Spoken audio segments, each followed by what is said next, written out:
Saya pernah mendengar bahwasanya ketika kita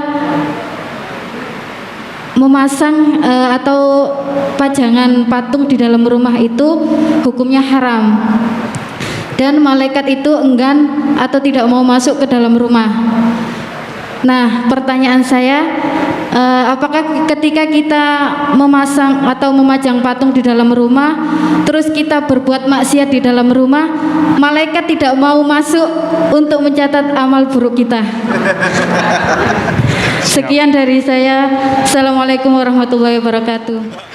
Kalau malaikat lain juga gak masuk, ya yang nyatet repot juga. Walaupun gini, malaikat itu kan pasti punya teknologi Bluetooth juga ya. Anda bisa dicek pakai jarak jauh gitu. Terus dia juga kan bisa masukin drone gitu kan ke rumah Anda dilihat gitu, saya pakai drone. Bisa itu malaikat. Nah, tapi yang dimaksud itu malaikat rahmat. Karena kalau enggak, bukan cuma malaikat pencatat amal baik dan amal buruk, malaikat maut kan juga gak masuk tuh. Jadi sebaiknya rumah sakit harapan kita yang spesialis jantung itu ngasih patung di mana-mana tuh, agar gak mati tuh orangnya gitu kan. Malaikat maut gak masuk, gak ada tuh. Dia mau keserang jantung sampai ngos-ngosan juga gak mati gitu. Akhirnya malah dia yang berdiri ditendang patungnya. Bangsat nih patung katanya.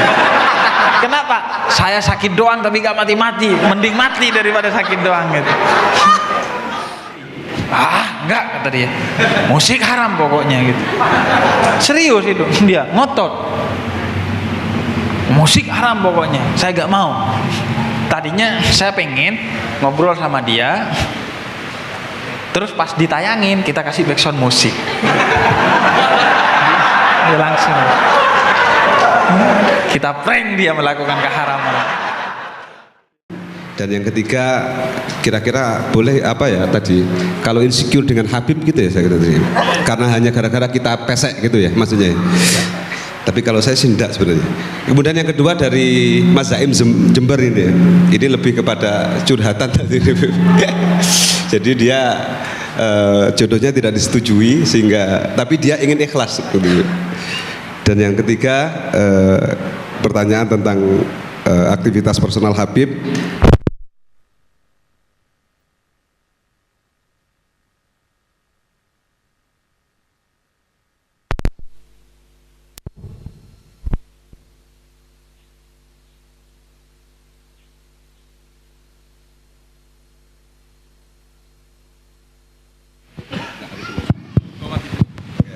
Yang ketiga tadi tentang program Pemuda Tersesat Kapan Kembali, kemudian bisa nggak kemudian masalah mental ini kita alihkan atau kita selesaikan dengan cara mengarahkannya kepada masalah tasawuf, masalah ikut torekot. Dan yang ketiga tentang apa tadi? Oh ya, takrib, tentang ketiga kelompok besar ini. Kenapa kemudian yang dilihat hanya ributnya saja, kenapa enggak ketika dia didamaikan dan duduk bersama ngopi bareng gitu. Pada Habib kami silahkan.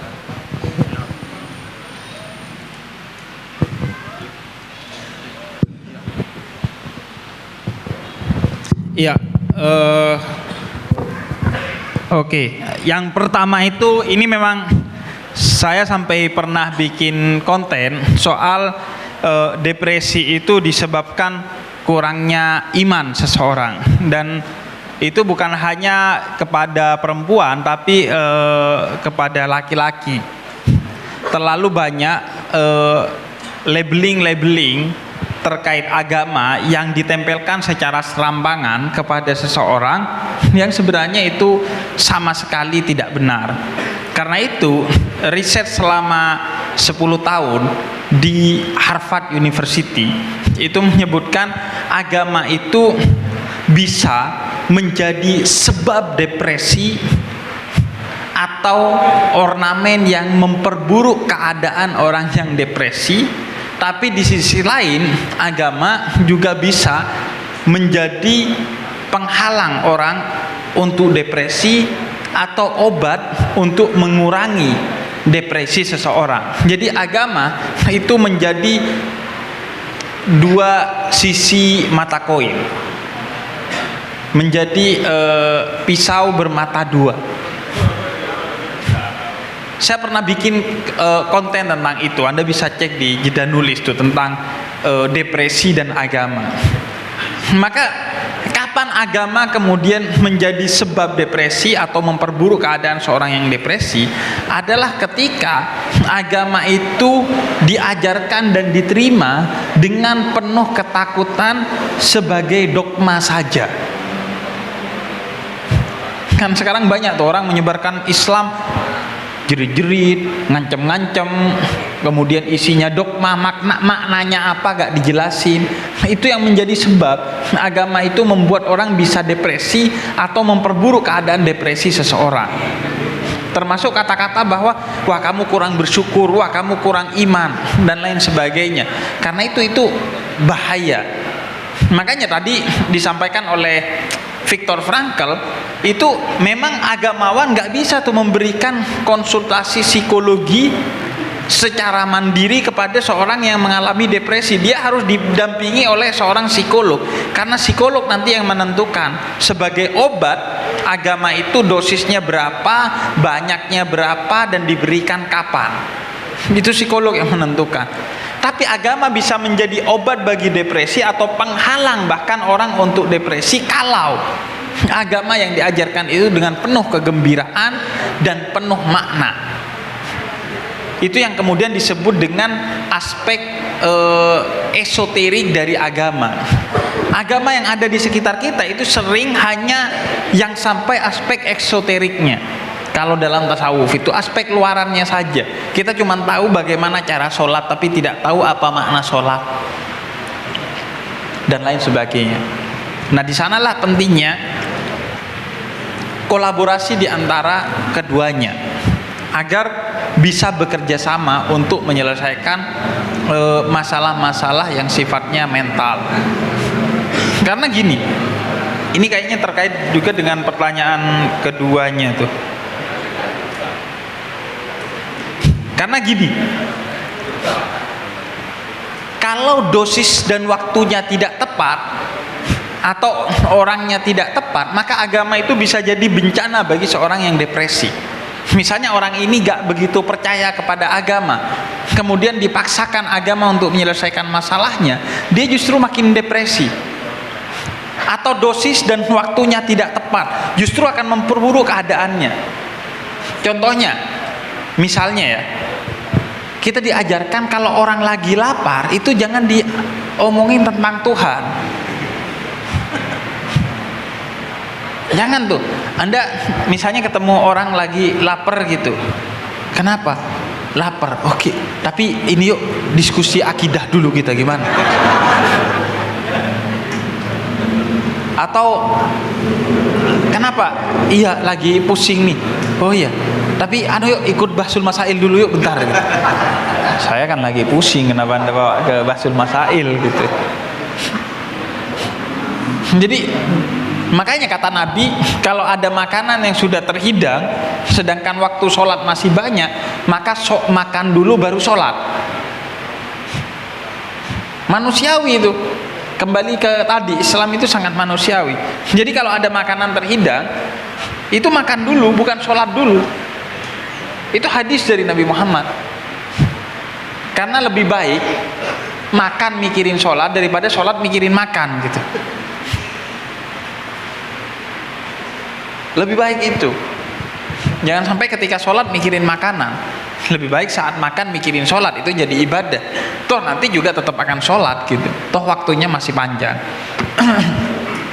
Jadi proporsi waktu itu harus tepat. Kalau tidak, justru agama akan memperburuk keadaan. Kayak itu, kurang iman, kurang bersyukur.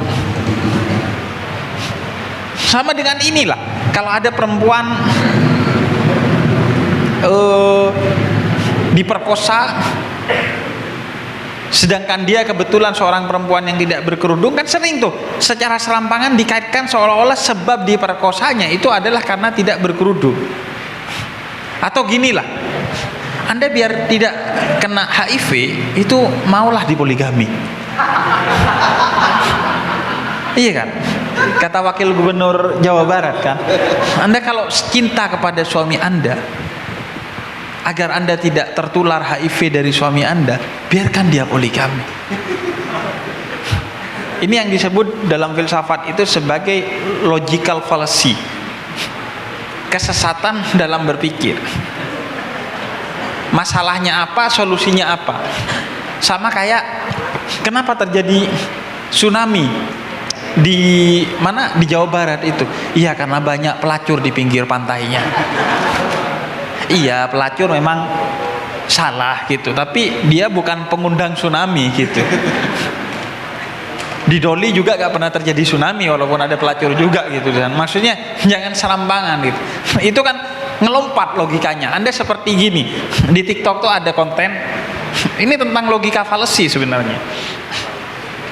Orang mau mandi, wah, saya kalau mandi maka saya bersih. Kalau saya bersih, ketampanan saya keluar. Kalau ketampanan saya keluar, cewek-cewek pada ngelihat saya. Kalau cewek-cewek ngelihat saya akan tanggapi. Kalau kita saling menanggapi, saya akan zina. Ya udah, gak usah mandi biar gak zina gitu. Iya kan?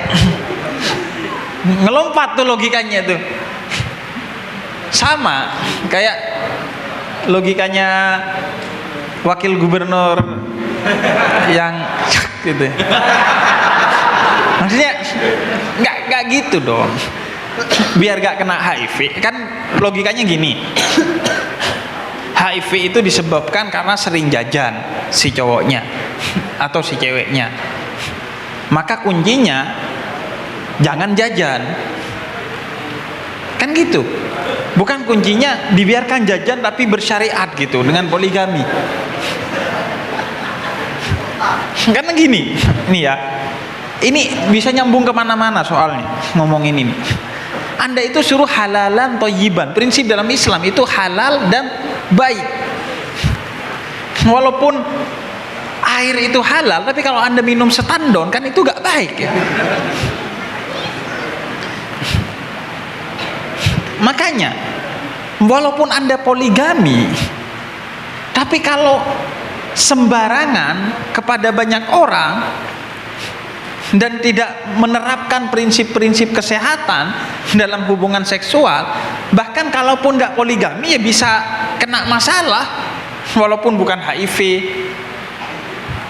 bisa masalah-masalah lainnya. Jadi kuncinya bukan karena istri itu halal kemudian Anda seenaknya ke dia gitu, atau suami karena sudah halal kemudian seenaknya tidak menjaga kebersihan dan lain sebagainya. Alah, halal ini gitu. Ya halal, tapi kan harus baik juga gitu. Jangan mentang-mentang halal terus seenaknya gitu. Atau ini ada kadang juga istri saya Bib gak mau saya tidurin Bib, padahal sudah halal gitu.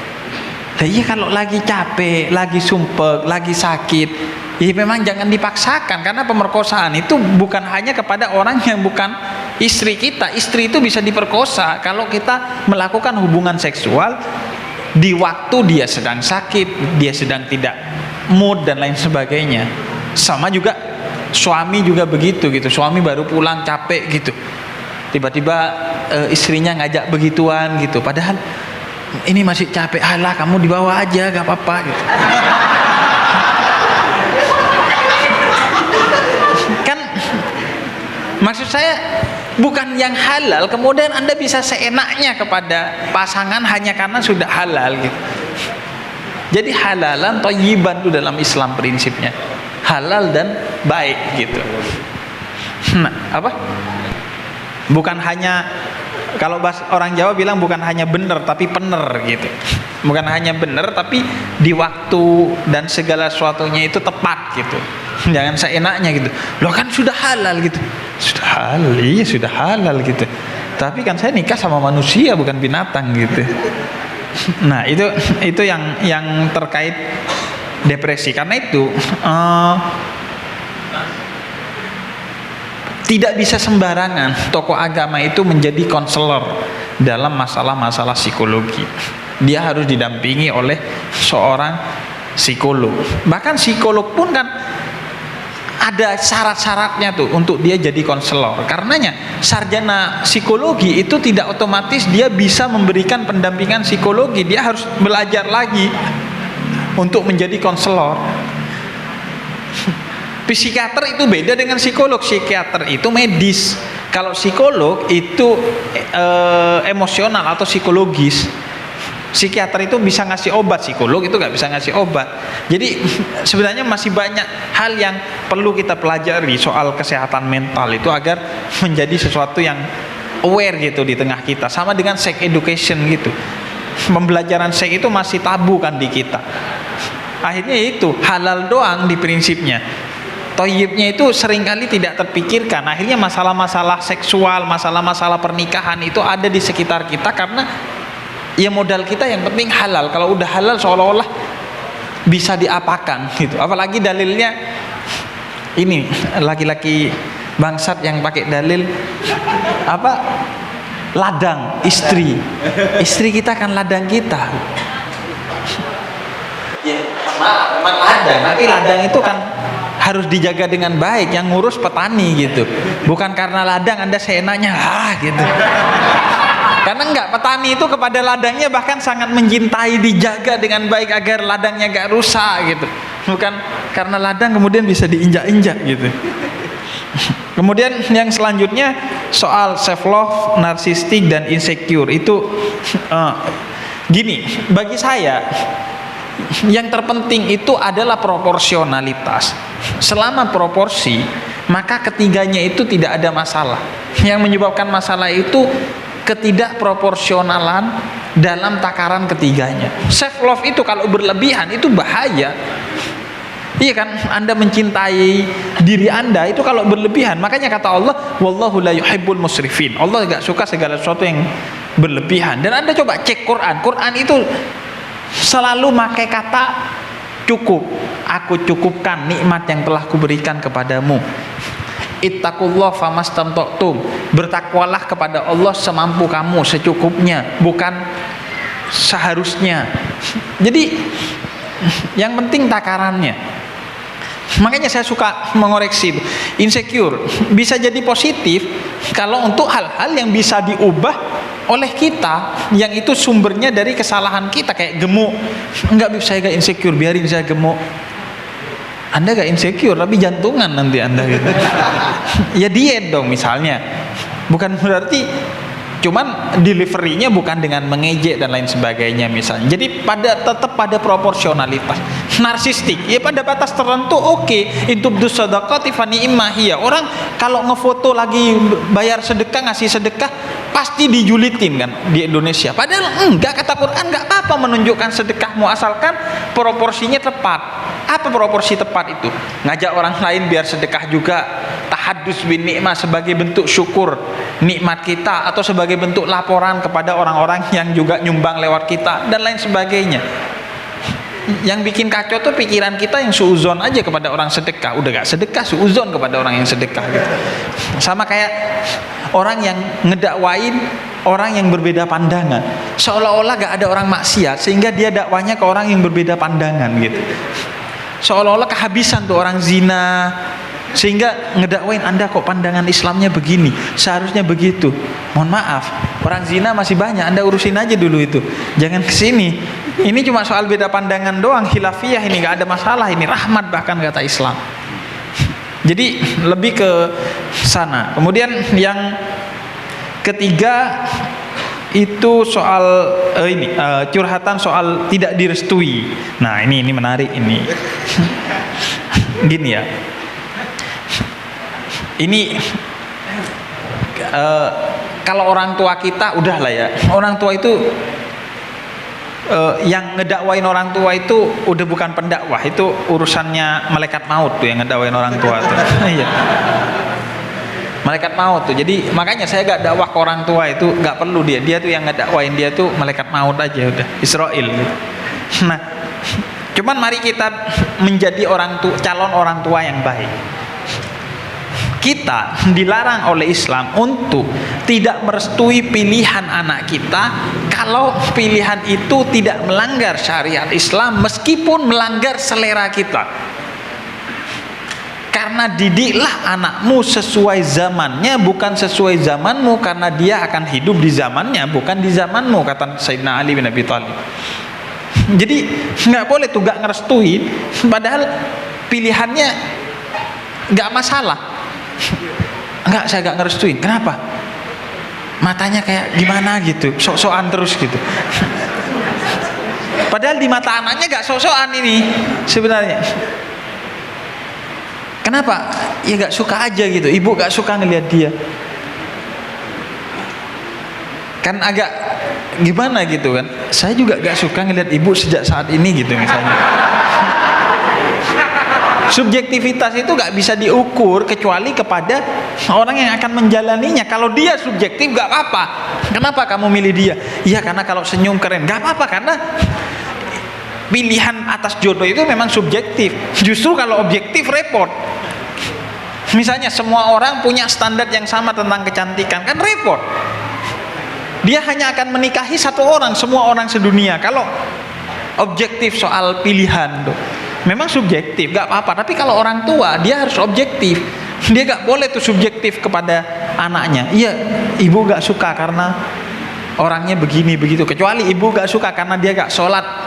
Clear gitu. Tapi orang ibu gak suka karena dia Muhammadiyah. Aduh.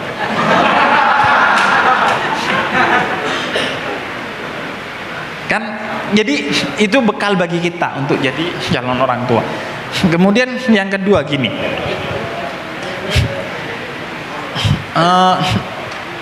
saya bicara prinsipnya dulu lah ya. Prinsipnya Anda itu ketika memilih pasangan yang dipilih oleh Anda meskipun tidak dipilih oleh orang tua Anda, itu sebenarnya pilihan yang diperkenankan dalam Islam. Bahkan kalau Anda baca Imam Nawawi tentang seorang anak laki-laki yang memiliki duit pas-pasan dan kemudian harus memilih menafkahi ibunya atau istrinya, maka yang harus didahulukan itu siapa? Menurut Anda siapa? Kalau ibu dan istri, Anda punya duit 10.000, hari ini harus milih. Ini di 10.000 cuman bisa sehari ini belanja kepada satu orang, ibu atau istri? Istri. Astagfirullah. Anda satu darah loh dengan ibu Anda. Dia yang melahirkan Anda loh. Istri apa? Ada mantan istri loh, gak ada mantan ibu loh. Tapi benar istri. Kata Imam Nawawi itu istri. Tapi jangan sakiti ibu. Kalau bisa sembunyikan dari ibumu agar tidak menyakiti hati ibumu. Ini Islam pakai ilmu. Kalau pakai perasaan seolah-olah ibu. Tapi kata Imam Nawawi enggak, istri. Nah begitu juga kemudian dalam pernikahan yang akan menjalani kita. Karena itu pilihlah pilihanmu, tapi tetap jangan sampai menyakiti dia dengan lobby-lobby yang sifatnya emosional. Emosional ini artinya dari ke hati, bukan emosional itu mukul gitu. Enggak, emosional itu dari hati ke hati. Karena orang tua itu lebih menerima argumen-argumen yang sifatnya emosional ketimbang argumen-argumen yang sifatnya rasional.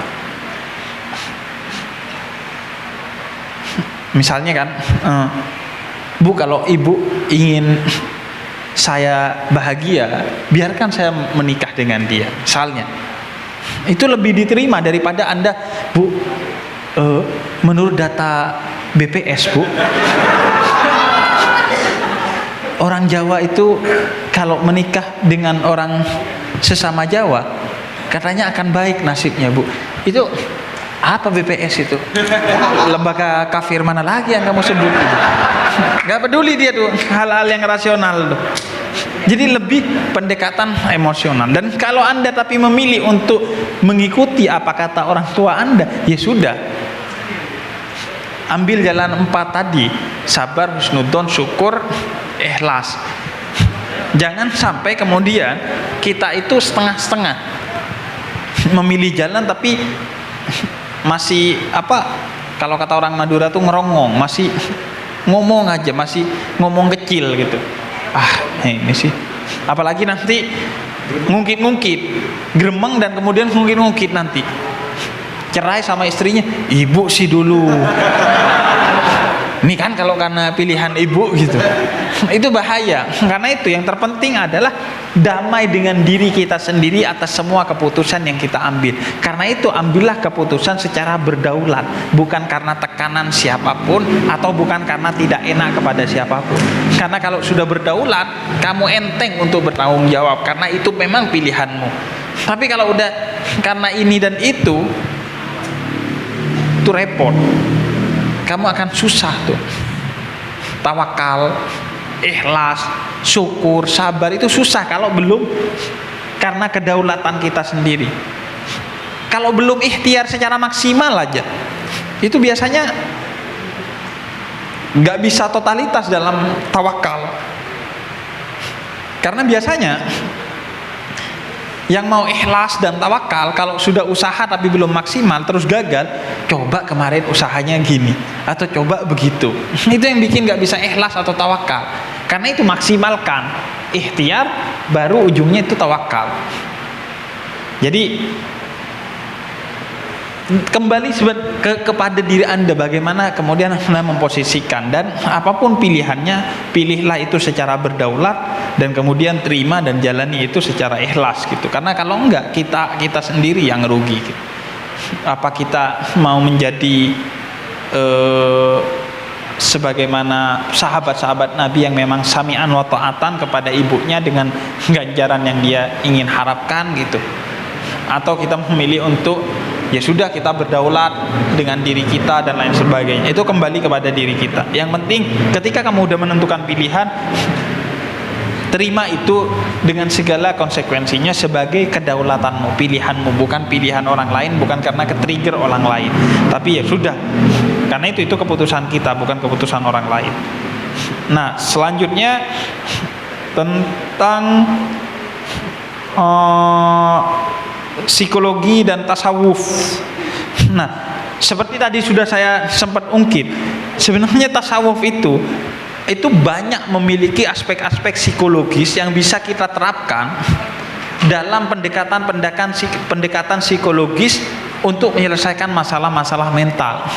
Karena itu sekarang banyak sudah penelitian, disertasi, bahkan jurusan-jurusan di kampus-kampus yang menerapkan psikologi sufistik, psikologi tasawuf. Karena memang tasawuf itu memiliki banyak ornamen-ornamen yang dibutuhkan oleh psikologi sebagai bahan bakar untuk kemudian dijadikan alat bagi psikologi untuk memperuncing kekuatannya dalam menyelesaikan masalah yang sifatnya psikologis. Karena itu tadi yang saya cerita, logoterapi itu telah memberi ruang bagi agama untuk masuk menyelesaikan masalah-masalah psikologi orang-orang yang terkena masalah-masalah psikologi, asalkan orang itu memang mau atau percaya kepada agama. Tapi kalau nggak mau dan nggak percaya, itu justru akan memperburuk keadaan dia. Jadi bukan berarti semua orang di ngomongin agama agar sembuh dari masalah psikologisnya, enggak, tergantung ya semua, harus ada ilmunya juga. Tapi apakah bisa? Bukan hanya bisa, menurut saya penting. Karena dari dulu ketika saya cerita tadi abad ke-8 awal dan abad ke-9 awal, rumah sakit jiwa dibangun di Baghdad, di Damaskus dan lain sebagainya, itu pendekatan-pendekatannya juga pendekatan tasawuf.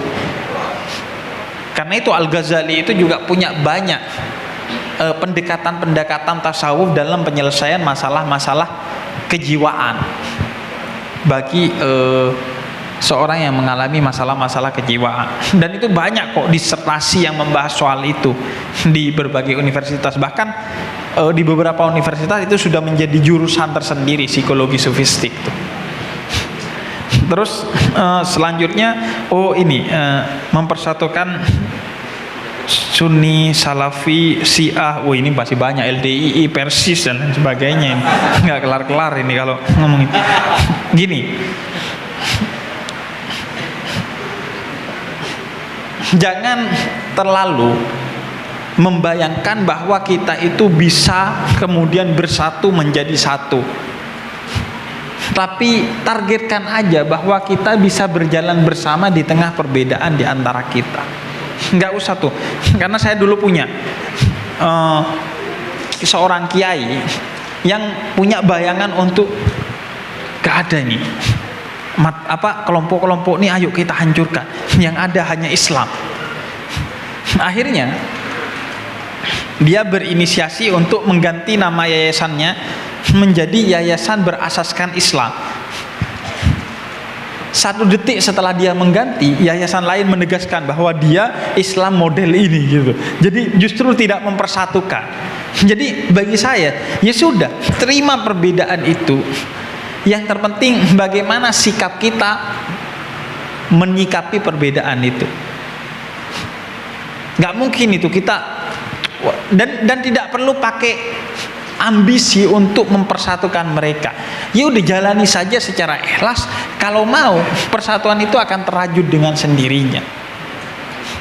Karena itu bagi saya, ya sudah, saya sering akan ditanya, Habib dakwah bareng orang ateis, ngobrol bareng orang agnostik, tapi kok saya gak pernah lihat ngobrol sama orang salafi. Kata saya, mohon maaf, kalau Anda logis, itu pertanyaan kan bukan buat saya seharusnya. Kan pertanyaannya jadi gini, jawabannya saya. Kalau dengan ateis dan agnostik aja saya mau, masa dengan yang salafi saya gak mau? Kan berarti bukan di saya yang gak mau. Kan gitu kalau pemikirannya logis. Karena sudah pernah beberapa kali tapi gak mau. Saya itu pernah ngundang untuk konten di Noise dengan orang yang mengharamkan musik. Ada tuh yang lagi mengharamkan musik. Kemudian saya ajak konten dan bukan ngejudge, karena dia juga bisa cek di Noise. Saya ngobrol dengan banyak orang beda pendapat, baik internal Islam maupun antar agama. Saya gak pernah ngejudge. Kata saya, ayo kita edukasi. Apa argumen kamu kenapa musik haram? Apa argumen saya kenapa musik halal? Dan biarkan orang memilih pilihannya sendiri. Enggak, kata dia, musik haram pokoknya gitu. Serius itu, dia ngotot, musik haram pokoknya, saya gak mau. Tadinya saya pengen ngobrol sama dia, terus pas ditayangin kita kasih backsound musik. Dia langsung, kita prank dia melakukan keharaman. Ngobrol kasih musik. Musiknya Farel. Udah musik dangdut lagi. Nah, jadi logikanya ya di sana. Tapi kalau yang mau, saya tuh kemarin ngobrol sama LDI. Ngobrol, apa yang menjadi keresahan orang, saya tanyakan. Misalnya kenapa pelang LDI itu selalu kecil? Iya kan? Kecil, warna hijau gitu, LDI ke sana gitu kan, 100 meter kayak wartel kalau zaman dulu. Nah, itu saya tanyakan, dan mereka nggak ada masalah karena merasakan niat tulus kita untuk ngobrol aja sama dia. Terus kata saya, LDI ini kan singkatannya Lembaga Dakwah Islam Indonesia, tapi kok nggak pernah kelihatan dakwah ya, kata saya. Saya ngobrol juga dengan Persis, Persatuan Islam. Persis ini Persatuan Islam ya? Iya. Tapi kok kayaknya itu saya tanyakan, Anda dengerin aja lah di Noise. Tapi gak pernah ngejudge itu buat, kalaupun ada komedi itu karena kebutuhan agar ketika saya mempertanyakan sesuatu yang menjadi isu di masyarakat dan itu menghujam dan bisa menyinggung, agar tidak tersinggung dan tidak terhujam, maka saya bumbui dengan komedi itu. Jadi nah, karena itu bagi saya, ya sudah, saya itu nggak punya bayangan mau menjadi juru pemersatu ini apa, tapi jalani apa yang ingin kita jalani dengan visi yang baik, ya sudah. Orang mau ikut syukur, nggak ikut kufur, repot amat gitu. Karena kalau di zaman Nabi itu perbedaan-perbedaan itu gitu sudah ada kan. Bahkan Khawarij itu sudah ada di zaman Nabi Muhammad, ketika Nabi Muhammad membagi harta rampasan perang. Kemudian ada satu orang yang menuduh Nabi tidak adil, dan itu cikal bakal Khawarij. Jadi itu sesuatu yang kalau Anda tanya gimana kemudian memformulasikan persatuannya apa, ya paling enak berbeda tapi bersama gitu. Ya udah akuin bahwa silahkan Anda itu berbeda, dan itu harus diawali dari kita, bukan dari visi yang gede-gede. Orang yang punya visi gede itu biasanya nggak kesampaian. Tapi orang yang mengawali visinya dari dirinya sendiri, biasanya justru dia menginspirasi dari dirinya sendiri untuk menyelesaikan masalah-masalah gede yang ada di luar dirinya. Ya kayak yang saya lakukan. Saya hari ini malam sama Ansor, tadi pagi sama Muhammadiyah, sama Kokam sama Kokam gitu. Terus tadi ada Banser Batu, ketua Banser Kota Batu hadir juga. Kemudian foto di samping saya panggil, Prof Am kesini, kita foto bareng gitu. Nanti saya share gitu. Jadi kan lucu tuh kan, Habib Propam Ansor, Habib Kokam Ansor gitu, lucu. Di bandara saya juga pernah tuh foto. Jadi kebetulan Anda kalau ke bandara Surabaya itu Anda keluar dari pintu keluar tuh, Anda pernah naik pesawat nggak sih? Gua cuman Anda keluar tuh, itu kan ada Gojek dan Grab berdampingan tuh. Saya pernah dua kelompok itu sama-sama ngajak foto. Wah, sini kata saya foto dua-duanya saya taruh di kanan dan di kiri. Terus saya kasih caption, yang beda pendapatan aja bisa saya persatukan, apalagi yang cuma beda pendapat gitu. Karena biasanya orang itu bertengkar bukan karena beda pendapat, tapi beda pendapatan gitu. Coba Anda cek dah, orang yang bertengkar itu biasanya beda pendapatan doang gitu, bukan beda pendapat, bohong Anda. Anda pikir orang itu beneran gitu karena memperjuangkan Islam kemudian dia berbeda? Anda jangan percaya sama orang-orang gitu. Anda jangan percaya sama orang-orang yang ngomong demi bangsa dan negara gitu, demi Islam gitu. Kemungkinan besar bohong tuh orang-orang yang ngomong itu. Orang kalau udah ngomong demi bangsa dan negara gitu, demi ini demi itu, iya, yang biasa aja itu justru biasanya oke gitu. Terus ini yang terakhir soal pemuda tersesat ya. Kapan balik ya? Saya nunggu si empunya ini dari kubur, bangkit dari kubur, zulumatnya bangkit dari kubur gitu. Tapi itu paling tidak udah mengabarkan kepada dunia. Saya gak mau ngomong Indonesia, bahkan dunia, bahwa dakwah itu dengan cara yang menyenangkan dan tidak mempermalukan orang lain. Makanya saya menyesalkan tuh kalau ada orang yang berdakwah dengan mempermalukan cewek seksi, mempermalukan orang yang buka aurat. Kita tidak pernah diajarkan berdakwah dengan cara-cara yang mempermalukan.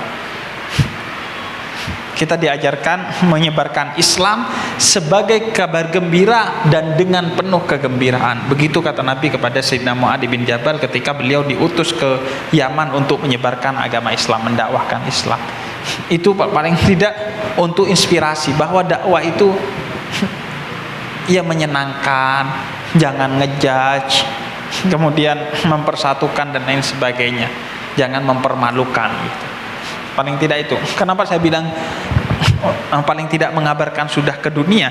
Karena saya itu ngakak aja gitu. Ada grup WhatsApp alumni UIN Jakarta itu pernah nge-share, dia lagi di Belanda, dia sedang S3 di Belanda, itu nge-share hadir satu seminar seorang guru besar di salah satu universitas ternama di Belanda, itu yang membahas tentang pemuda tersesat. Serius, guru besar, profesor di Belanda itu presentasi di hadapan ratusan orang, bahkan ribuan orang mungkin. Ada videonya saya yang ngevideoin salah satu mahasiswa Indonesia doktoral di Belanda. Itu sedang dibahas di Belanda sama guru besar. Terus saya lihat guru kecil ini gak ada kerjaan. Gak ada kerjaan, baru udah tersesat. Apaan? Tapi seingat saya 2 negara tuh. Di Jerman juga ada yang membahas. Kemudian yang menjadikan tesis juga ada beberapa. Paling tidak itu sebagai inspirasi lah bahwa dakwah itu bukan hanya mendatangi masjid, tapi mendatangkan masjid ke tempat-tempat yang orang mungkin masih segan untuk ke masjid. Itu mungkin dari saya. Terima kasih.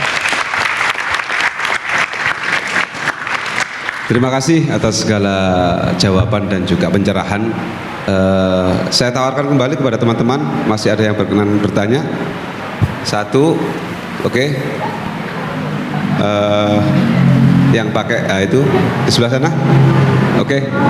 Yang putih ya, monggo. Mana? Mas Besar. Minta tolong dong. Itu mic-nya itu.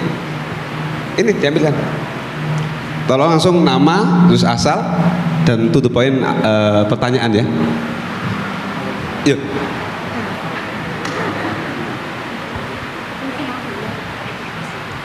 Silakan Mbaknya. Cek. Oh, cek. Bentar. Mbaknya dulu ya. Ya, go.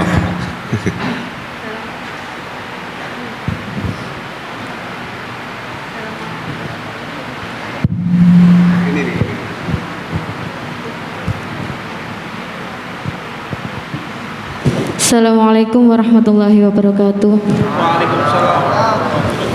Tersesat, astagfirullah. Saya Fariha dari Ngedek, izin bertanya tapi agak melenceng dari tema. Saya pernah mendengar bahwasanya ketika kita memasang atau pajangan patung di dalam rumah itu hukumnya haram. Dan malaikat itu enggan atau tidak mau masuk ke dalam rumah.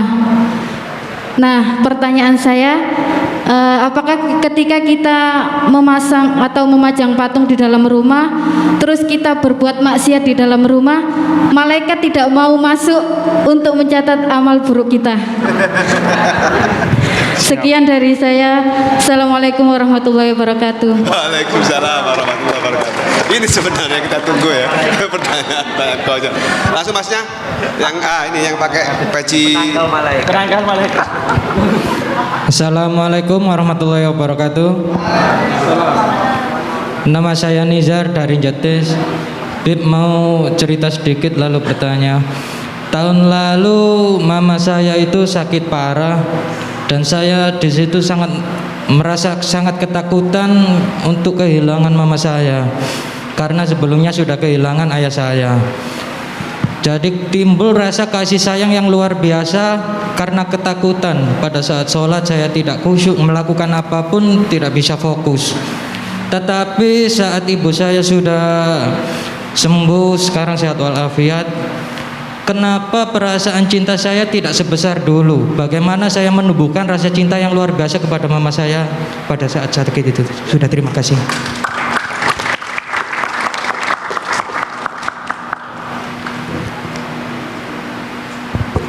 selanjutnya. Assalamualaikum warahmatullahi wabarakatuh. Waalaikumsalam. Tersesat? Oh, tersesat. Astagfirullah.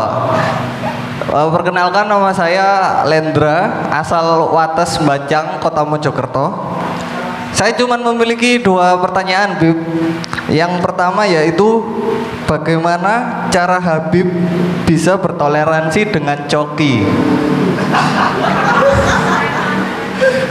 Pertanyaan saya yang kedua adalah, dulu mantan pacar saya adalah non-Islam. Apa hukumnya kita hanya membantu mempersiapkan Natal tanpa ikut merayakan? Terima kasih. Oke, baik, terima kasih. Ada 3 penanya, Bib. Jadi dari satu namanya Fariha dari Ngedek, bahwa kemudian ada yang mengatakan berpendapat memajang patung atau apa di rumah itu haram sehingga malaikat tidak mau masuk. Dan itu jadikan modus untuk bermaksiat sehingga malaikat juga tidak mau masuk gitu ya. Itu yang pertama. Yang kedua tentang rasa kasih sayang mulai pudar dengan keadaan yang berubah. Ketika mamanya sakit itu rasa sayangnya sangat, tapi ketika sudah sembuh tidak begitu sayang. Dan yang ketiga dari Lendra dari Wates Kota, cara bertoleransi Habib dengan coki. Dan yang kedua, hukum membantu perayaan Natal tanpa ikut merayakan. Monggo Habib. Oke. Saya baca.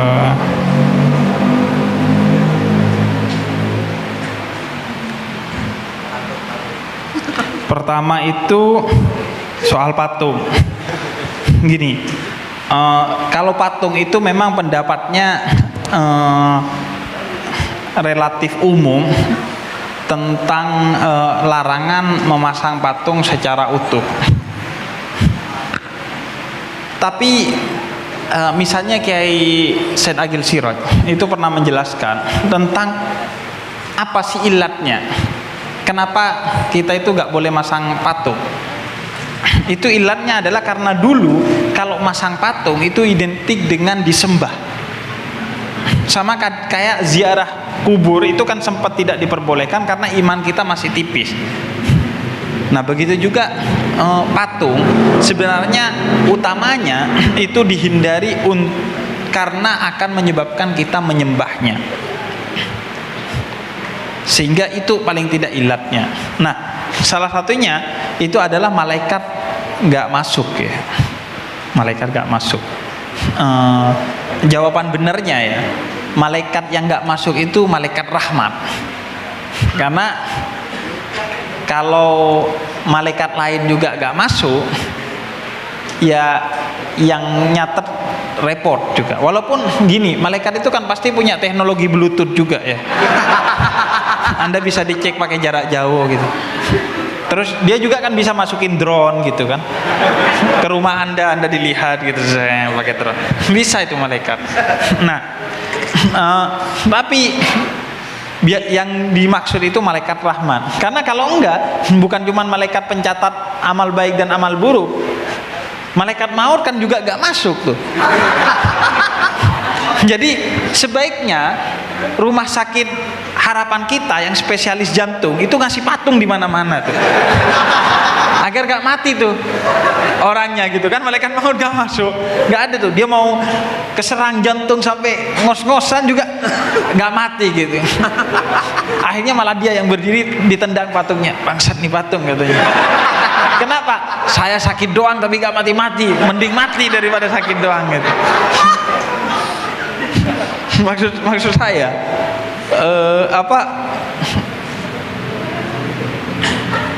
itulah pentingnya. Kemudian ini sekaligus langsung ke jawaban kedua. Itulah pentingnya bagi kita untuk menyadari dan mempelajari apa yang sedang terjadi kepada kita untuk mengambil hikmah. Karena serugi-ruginya orang, kata Nabi, adalah yang menjalani sesuatu yang berhikmah tapi kemudian sesuatu itu lewat dan hikmahnya tidak kamu ambil, sehingga yang kamu dapati hanya deritanya. Jadi itulah pentingnya kesadaran dan pembelajaran dalam setiap saat, bahwa setiap saat itu ada pembelajaran, ada pelajaran yang harus kita petik. Yang paling sukses adalah yang paling gesit mengambil pelajaran. Itu orang yang paling sukses. Nah, termasuk tentang hal ini. Ketika kita menjalaninya, mungkin kita gak sadar tuh bahwa itu yang terbaik dari Tuhan. Padahal itu yang terbaik kan, karena akhirnya cintanya tumbuh. Tapi ketika itu terjadi, mungkin kita gak menyadari bahwa itu baik. Di sanalah kita rugi. Dan memang kata sebagian ulama, kebodohan, keberjarakan dengan sesuatu itu kadang harus disyukuri. Contoh keberjarakan ya, kebodohan juga.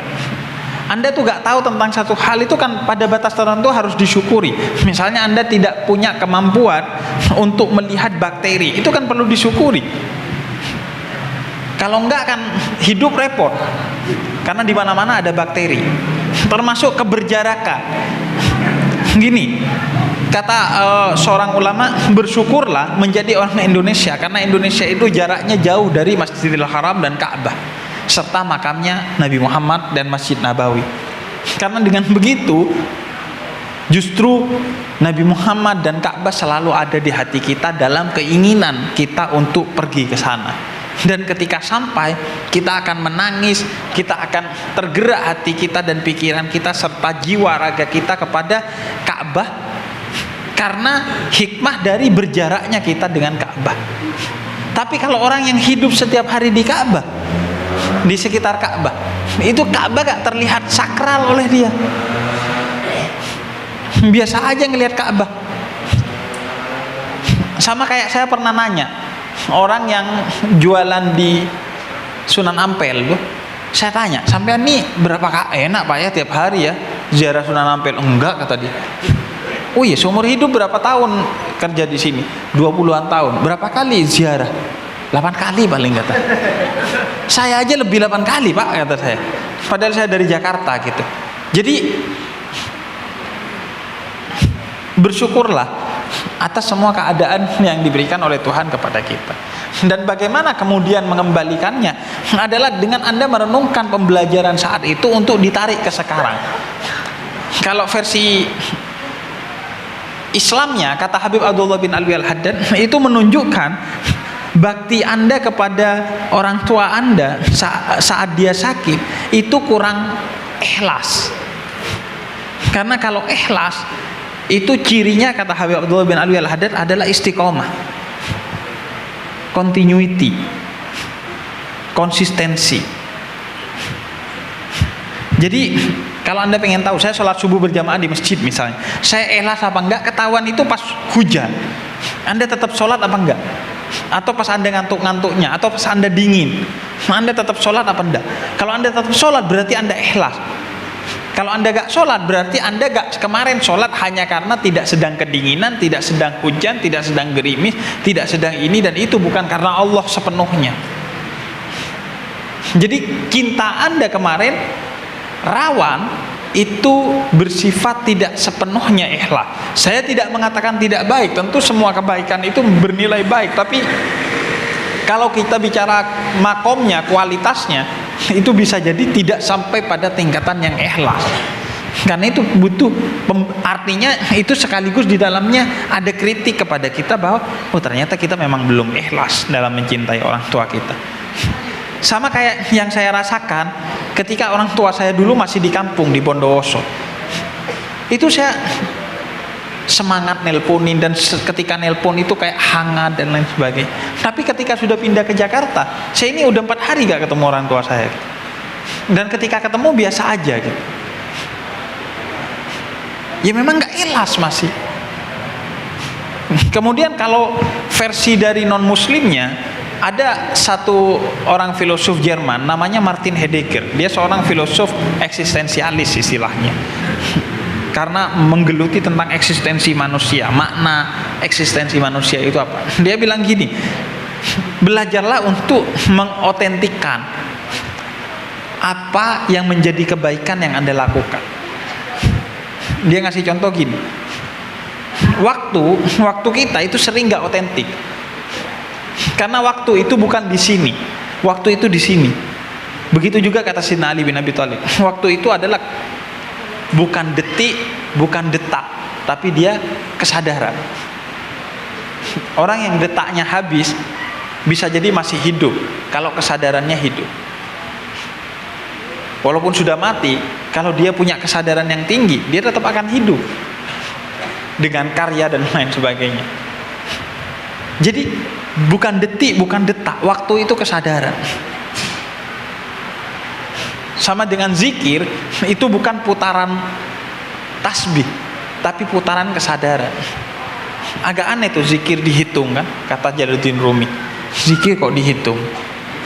Iya kan, agak aneh kan? Apa tuh maksudnya ngitung-ngitung kan? kecuali mungkin untuk kebutuhan tarekat 33 sekian dan lain sebagainya. Tapi kalau di kota tuh kan banyak orang cincinnya zikir, itu kadang apa maksudnya harus dipertanyakan itu. Kalau maksudnya menjalani tarekat karena sehari 1000 sholawat, oke gitu. Tapi kalau hanya menghitung zikir, kata Rumi, ketukan kesadaran bukan ketukan alat itu. Begitu juga jam. Misalnya gini,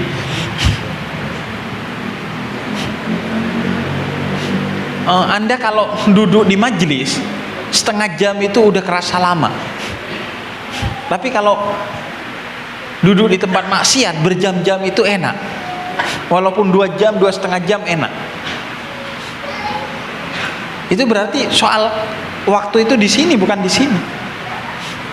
Makanya saya heran, ini mau dibilang majelis tapi 2,5 jam duduk enak aja gitu.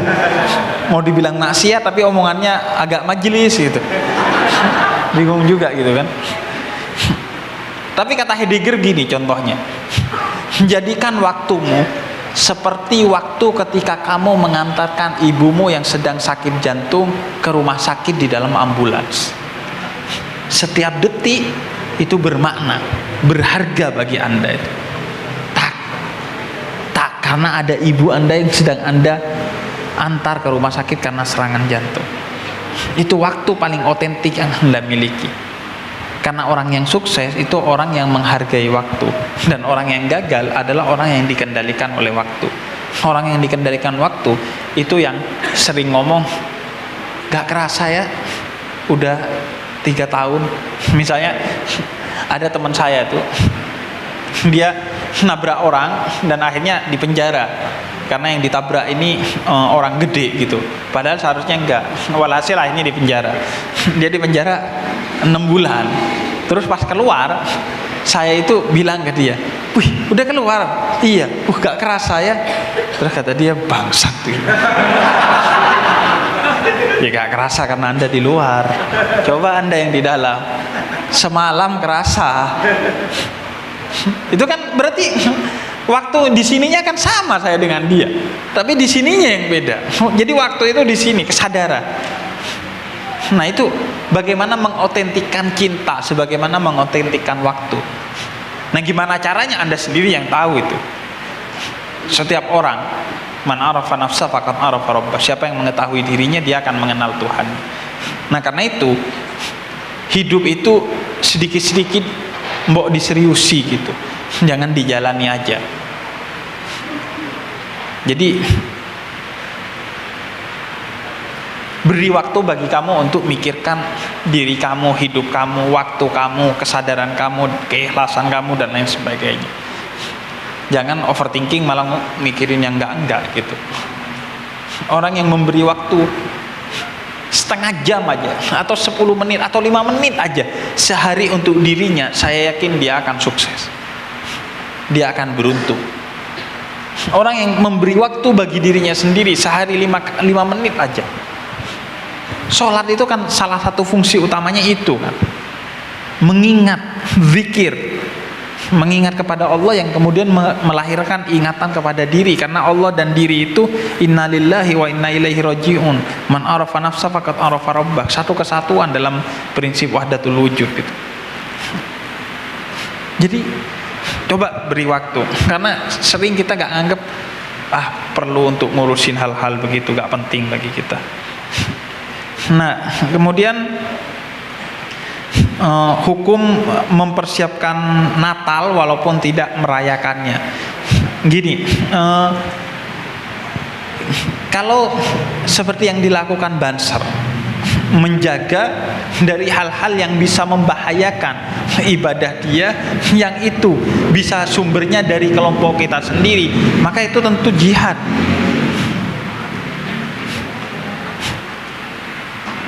Sebagaimana dalam Islam, dalam keadaan perang pun jangan rusak rumah ibadah orang lain, jangan larang orang lain untuk beribadah, jangan ganggu pendetanya, jangan lukai, jangan bunuh.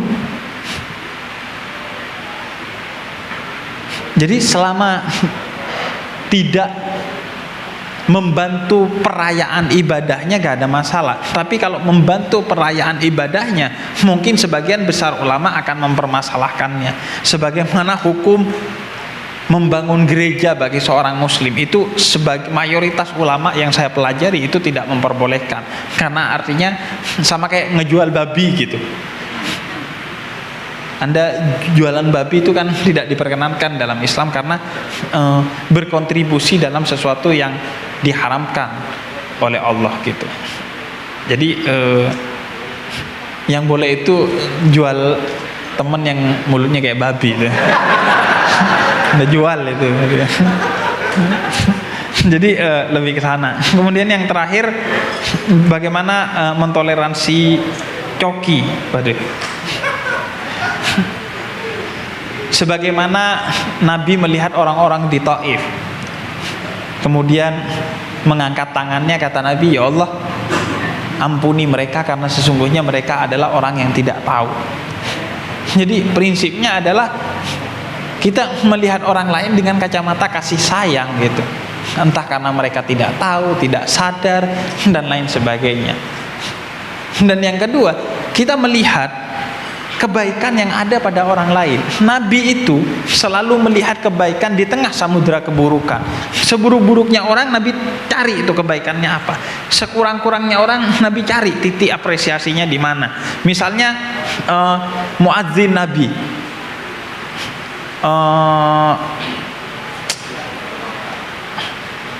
Abdullah bin Ummi Maktum. Itu kan semua orang pada saat itu ngelihat dia nih cuman orang buta yang nggak ada gunanya doang. Nabi yang kemudian menentukan, ternyata suaranya bagus dan dijadikan muazzin oleh Nabi Muhammad. Jadi biasakan untuk mencari, karena setiap orang itu wa nafahtu min ruhi, diciptakan dari ruh Allah. Pasti itu ada titik untuk kita apresiasi.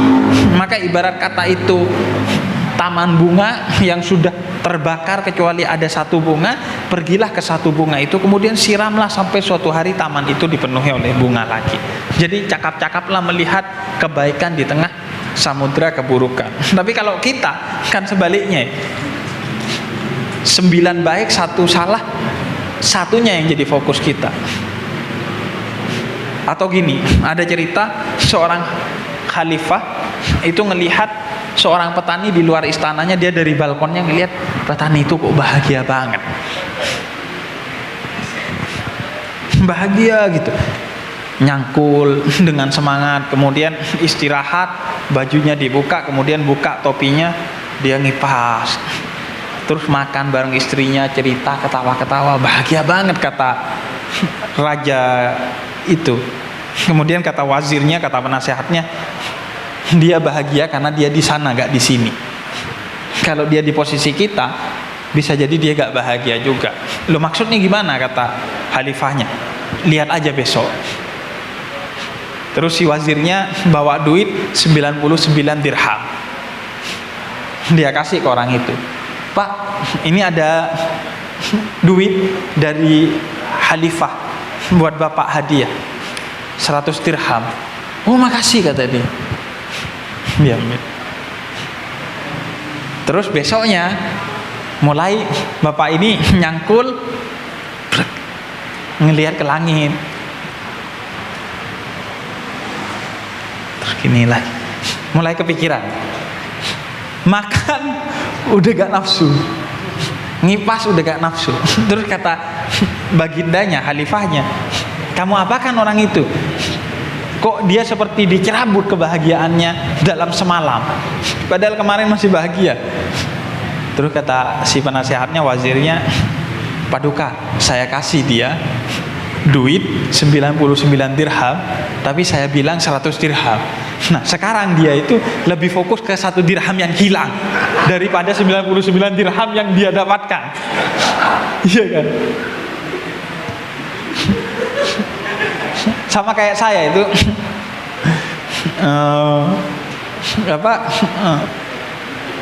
jadi dulu awal-awal saya kenal Pak Rofik yang menginisiasi acara ini pertama, Kapolres, sebelum jadi Kapolres dulu. Jadi Pak Rofik itu saya pernah ngadu, Pak Rofik, saya ini punya bisnis, kemudian bagi saya seolah-olah gede ini, udah diutangin terus gak dibayar sama orang ini. Mbok tolong diurusi ini Bib. Maksud saya biar bayar, saya minta bantuan. Berapa Bib, kata Pak Rafiq. Kemudian saya sebut angka yang bagi saya besar, bagi dia kecil.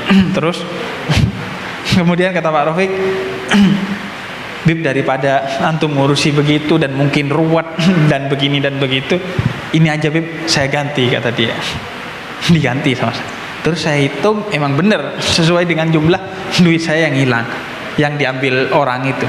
Cuman kata saya, kan seharusnya 2 kali lipat kalau seandainya dia bayar ya. Iya kan? Kalau dia bayar nih kampret, biasanya 2 kali lipat seharusnya.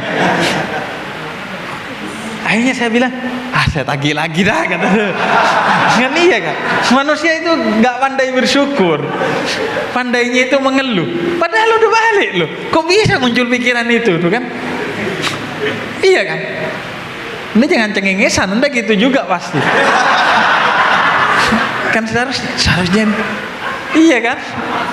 Pasti sama. Bedanya saya jujur, Anda enggak aja tuh. Pasti dong, manusia itu berpikir gitu. Berpikir yang hilang, bukan berpikir yang dimiliki. Misalnya, kita itu selalu memikirkan sesuatu yang setelah hilang dari kita, bukan apa yang masih tersisa kan. Syukur itu kan tentang memikirkan, alhamdulillah masih patah kaki, belum patah leher, kan gitu kata saya tadi. Tapi kan kita enggak. Yang hilang yang selalu bikin kita kepuyeng. Jadi karena yang malam ini itu kita belajar tentang pentingnya syukur, bukan cuma urusan akhirat gitu. Ya gak usah mikiri akhirat dulu lah, gak usah mikiri syukur biar masuk surga, biar tidak insecure, biar hidupmu baik-baik saja, biar hidupmu slow, bersyukur. Gak usah bawa-bawa agama deh. Kalaupun gak disuruh sama Tuhan, kita akan tetap bersyukur, karena syukur itu bikin hidup enteng. Dan itu memang sulit, tapi coba terapkan. Saya melakukan itu, nyoba terapkan tuh kesadaran yang paling penting, menyadari bahwa oh iya saya harus bersyukur. Ketika kena sesuatu yang berat, pahit, itu cepat hadirkan kesadaran, saya harus bersyukur. Walaupun agak dipaksakan, jalani itu. Itu akan jauh lebih baik. Nggak bisa hari per hari atau bulan per bulan, minggu per minggu, nafas per nafas. Alhamdulillah, alhamdulillah. Itu akan sangat membantu. Nafas per nafas. Di tengah Anda jatuh, itu nafas per nafas Anda syukuri. Alhamdulillah, masih bisa bernafas. Itu akan sangat membantu. Syukur itu. Walaupun nggak pakai agama, itu soal bagaimana kita hidup lebih berkualitas dengan bersyukur. Dan malam ini kita belajar tentang itu, bahwa orang yang nggak bersyukur, mau punya duit sebanyak apapun, itu pasti akan tetap kufur, pasti akan tetap sumpek hidupnya. Tapi kalau orang syukur, mau sesedikit pun dia akan tetap senang. Makanya pernah ada petani, nelayan, didatangi orang, Pak, sampean sehari dapat berapa? Sebulan dapat berapa? 3 juta. Terus perahunya nyewa? Iya nyewa. Coba sampean saya kasih kredit sehingga gak nyewa, dapat berapa sebulan? Coba itu 30 juta. Terus kata nelayannya, terus nanti kembangkan jadi 10. Kalau udah 10, Bapak akan dapat 300 juta setiap bulan. Nanti Bapak bikin lebih gede, jadi 100. Bapak dapat 3 miliar sebulan. Terus kata penelayan ini, ya kalau Bapak sudah punya 3 miliar sebulan, Bapak bahagia. Terus kata nelayan ini, kampret, saya 3 juta udah bahagia, ngapain mikir 3 miliar? Kalau ujung-ujungnya cuma bahagia, 3 juta saya udah bahagia kok ini. Makanya syukur itu tentang bukan tentang banyak atau sedikit, itu soal kesadaran aja tuh, soal pelatihan kesadaran aja. Makanya sering-sering sadar itu menjadi kunci bagi kita cakap bersyukur. Walaupun bukan soal agama lah, nggak usah mikir agama, tapi soal ini aja, soal syukur itu memang menenangkan bagi kita, membahagiakan bagi kita, dan ngasih vibes yang positif bagi circle kita. Kalau udah gak syukur itu vibesnya negatif. Anda pasti gak punya tongkrongan tuh kalau gak suka bersyukur, karena tiap datang ke tongkrongan ngeluh aja. Ada kan orang bangsat yang gitu tuh, seolah-olah masalah cuma punya dia. Tiap datang ke tongkrongan bawa masalah aja, ceritanya dia, seolah-olah yang sakit cuman dia, yang punya utang cuman dia. Jadi syukur itu bikin kita punya banyak tongkrongan lah, paling enggak mikirnya ke sana. Itu mungkin. Terima kasih. Iya. Baik, terima kasih, kita tepuk tangan untuk Habib Hussein Jafar Al-Haddad. Sudah disimpulkan masing-masing, dan sebenarnya kalau mau kita lanjut masih akan terus lanjut ini, tapi sudah pukul jam 23, maka dengan segala keterpaksaan dan mudah-mudahan bulan depan kita diberikan rezeki lagi oleh Tuhan untuk bisa kembali. Ini akhirnya tadi kesimpulannya ini majelis apa tongkrongan ini, Beb? Iya. Majelis apa maksiat? Maksiat. Mudah-mudahan bulan depan, karena ini akan rutin setiap bulan, kita bisa bertemu lagi. Saya selaku moderator dan sekaligus pengantar acara diskusi, mohon maaf yang sebesar-besarnya. Selanjutnya kami mohon dengan hormat, Bib, doa. Baik. Sebelum kita bubar, mari kita tutup akhiri majelis dengan doa yang akan dipimpin oleh Gus Haji Syauqi Advan. Dari saya kurang lebihnya mohon maaf. Saya akhiri, wallahul muwaffiq ila aqwamit thoriq. Wassalamualaikum warahmatullahi wabarakatuh. Kepada Gus Sohi kalau perhatikan. Ila hadratin Nabil Mustafa Sayyidina Muhammadin sallallahu alaihi wasallam wa ila jami' azwajihi wa dzurriyyatihi wa ali baitil kiram lahumul Fatihah. A'udzubillahi minasyaitonir rajim. Bismillahirrahmanirrahim. Wa ila jami' abaina wa ummahatina wa ajdadina wa jaddatina wa masyayikhina wa masyayikhi masyayikhina wa muallimina lahumul Fatihah. A'udzubillahi minasyaitonir rajim. A'udzubillahi minasyaitonirrajim. Bismillahirrahmanirrahim. Allahumma sholli ala sayyidina Muhammadin sholatan tunjina biha min jamil ahwali wal afat wa taqdi lana biha jami'al hajat wa tutahhiruna biha min jami'i sayyi'at wa tarfa'una biha indaka ala darajat wa tuballighuna biha aqsal ghayat min jami'il khairati fil hayati wa ba'dal mamat. Allahumma ja'al hadzal istima'an nafi'an maqbulan mubarakan wa mardiyan indaka ya Allah, innaka ala kulli syai'in qadir. Allahumma arda'ani Syekh Abdul Hasan Asyadili wa usulihi wa furu'ihi wa masyayikhihi wa talamidihi wa azwajihi wa ikhwanihi minal anbiya'il muqarrabin wal ulama'il amilin wa sairi ummati Sayyidina Muhammadin sallallahu alaihi wasallam ajma'in adada khalqihi wa ridha nafsihi wa zinata arsyihi wa midada kalimatih.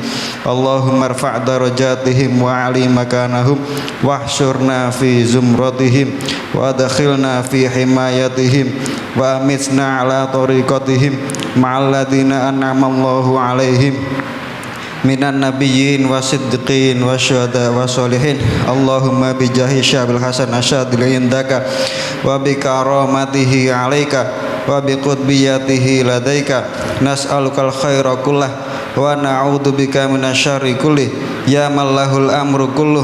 Nas'aluka ya Allah ya Allah ya Allah antaqdiya bihi hawaijana wa tarfa'a bihi darajatina wa tashfi'a bihi mardona wa tufarrija bihi humumana wa takshifa bihi humumana wa tuljima bihi khusumana wa tuhzima bihi a'da'ana wa tu'ammira bihi biladana bil iman wal islam wan ni'mah wa tarzuqana bihi husnal khatimah.